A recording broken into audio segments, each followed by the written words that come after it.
Okay, next part. Compute the absolute error, the relative error, and the percent error of each of the following values given in the table. Okay, so the actual value is 0.753, but let's say Schnoz measures it, or asks somebody to measure it, but he only gets 0.52. Well, he's off. Well, absolute error is how much he's off by, and that's just minus. You just take the larger minus the smaller, okay? It doesn't matter if the larger is here or here, we just find the difference, the basic difference. 0.01, that's how much he's off. That's pretty easy, okay? Now the relative error, what you need to do is take your absolute error divided by the true measurement, but there's a kicker, okay? You have to use science significant digits to know how you round your answer, okay? So your absolute error is 0.01 divided by the true value 0.53. That's being divided in that order. Okay, that has 1, and those are not. Zeros at the beginning. That has 2, those are not. So 1 is how many significant digits I get to write out. Remember, the zeros at the beginning don't count, okay? So 0, I write them, but they don't count as significant digits, okay? So 0.0, and then that would be my first significant digit. I'm only allowed 1, but it would go to a 2 because there's an 8 there. So 0.02. Okay, the percent error is easy, okay? You can just take your relative error times 100. Or you can just move the decimal twice, might be easier. 1, 2, so that would be 2%, okay? All right, now that minus that's 3, that's easy, okay? So we take the absolute error 3 divided by the true value 485. Well, that has 1, that has 3, okay? So we need 1. Okay, these zeros are not significant. That 6 is the first one, but it would stay as 6. So 0.006.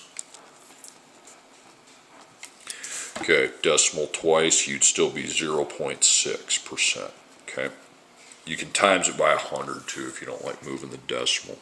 Okay, remember, bigger minus smaller. 6,100 minus 6056 is 44. So I take 44 divided by the true value. That has 2. That's a between 0. That has 4. So we do 2. Okay. You have to take the lesser one. Okay, I need 2. The zeros at the beginning do not count. Okay. 7 and 2, but that would round to a 3. So 0.0073. There's my 2. The zeros I write them, but they don't count when they're at the beginning. Decimal twice, and that's going to be 0.73%. Okay. All right, next one. Subtract bigger minus smaller, 0.9347. Compare them 9, 9, 3, 3, 4, 4, 6. Okay, so that's the higher one.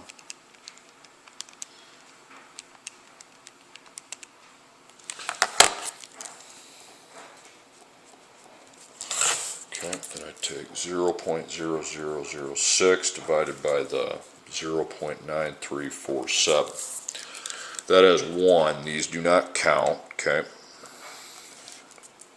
That has 4. That doesn't count. So 1 obviously is how many significant digits I'm allowed. It's always the lesser of the two when you're multiplying and dividing operations with these tolerance, okay? 1, okay, those zeros, I write the zeros in, but they don't count, and then it'd be 6.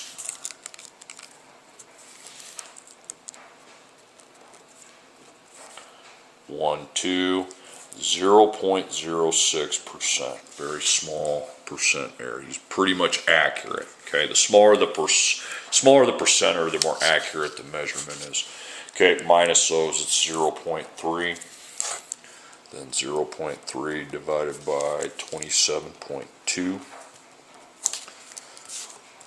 Okay, that does not count, remember that. I mean, I put it in the calculator, but it doesn't. That's 1, that's 3, so 1 is how many I'm allowed.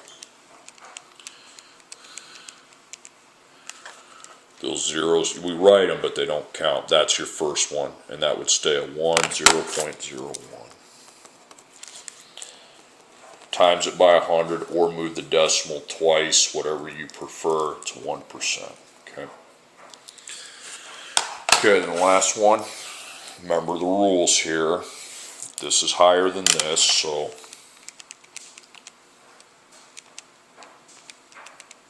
.017. Now divide by the true value. That has 2. The zeros at the beginning don't count. Okay. Zeros at the end, zeros in between count, zeros at the end count only if there's a decimal. Okay. And that includes zeros before or after the decimal. If they're at the end, you count them. Okay. So 2 is how many I'm allowed. 2.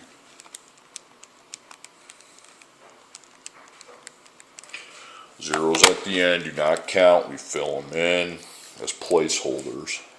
1.7. Okay, it would stay 1.7. Move it twice, that would be 1.7%. Okay.